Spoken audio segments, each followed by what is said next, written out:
The sermon arrives without announcement. You are watering the deck garden, routine, unhurried, when she appears. A hummingbird. She finds the edge of the hose spray, drinks, disappears, then comes back. That return is everything. She did not come because the garden was perfect. She came because something was blooming, because there was sweetness, because you showed up. This is the teaching the pollinators carry in their wings, the one the bees have known since before we had words for knowing. The garden you tend today, with whatever is actually growing, is the one worth returning to. We are going to sit with that for a while. It is early June in Connecticut. The deck garden is small and full. Chamomile has opened in the last 2 weeks, those bright, unassuming flowers that smell like apples and sunlight. Lemon verbena is going strong. Arugula is doing exactly what arugula does. Holy basil is settling into the hydroponic tray. Green onions and leeks are quiet and steady. And then there are the ones waiting. Motherwort, sweetgrass, lemon balm, echinacea, comfrey.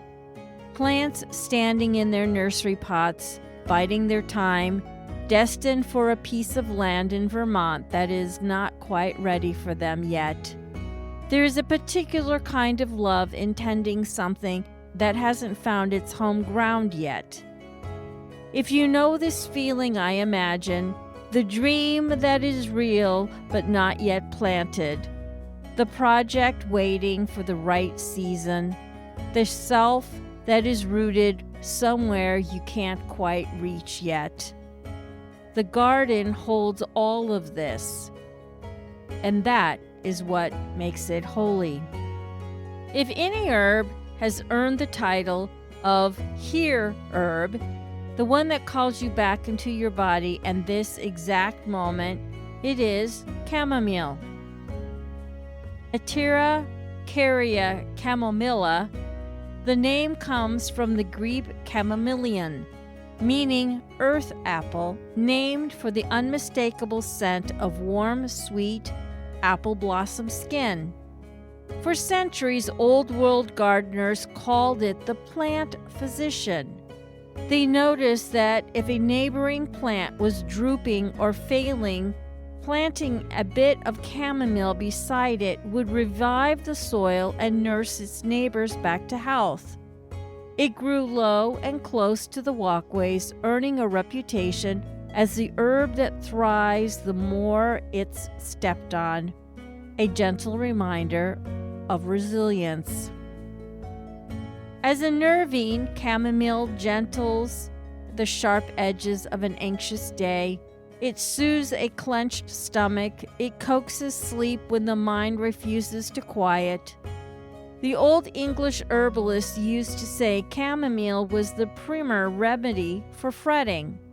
Not just a tired mind, but the particular kind of low-grade restless childhood worry that hums beneath the surface of adulthood without ever resolving. What I love about chamomile is that she is never dramatic. She doesn't announce herself with towering stalks or brilliant, showy colors.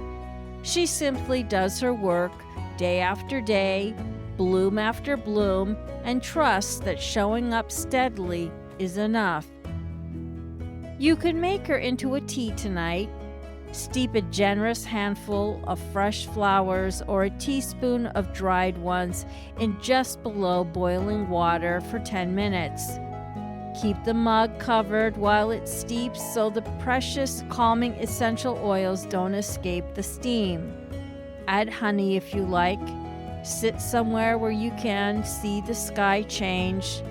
Let her remind you that the present moment is not something to get through on the way to something else. It is the whole thing. The hummingbird came back. That is the part of the story I keep returning to.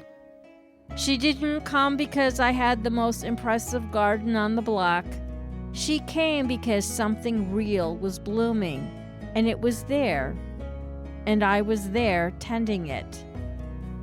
The pollinators teach us something that we keep having to learn.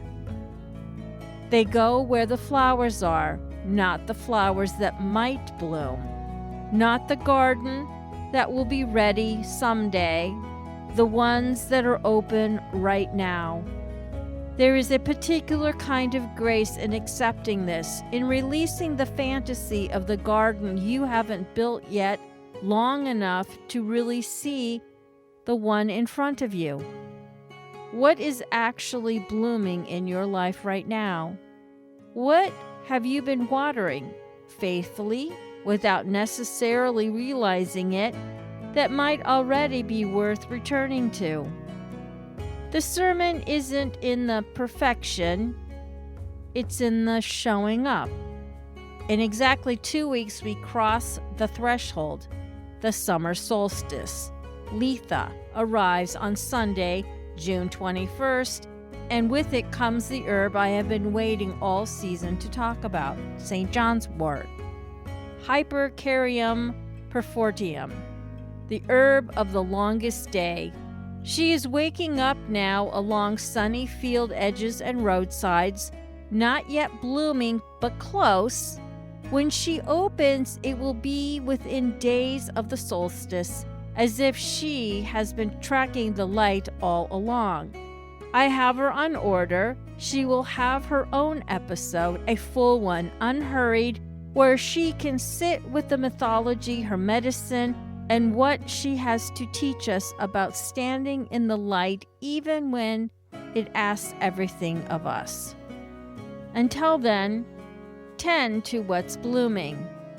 The sermon is already here, somewhere in your garden, or your windowsill, or the park you walk through on Tuesdays. Something is blooming right now that is worth your full attention. Not later, but now. That is the whole teaching. That is the gift of the hummingbird. Thank you for being here. Thank you for tending your garden in whatever season it's in. If you like to go deeper, I have a Friday newsletter where the quieter, more personal writing lives. The link is in the show notes. And thanks for being here.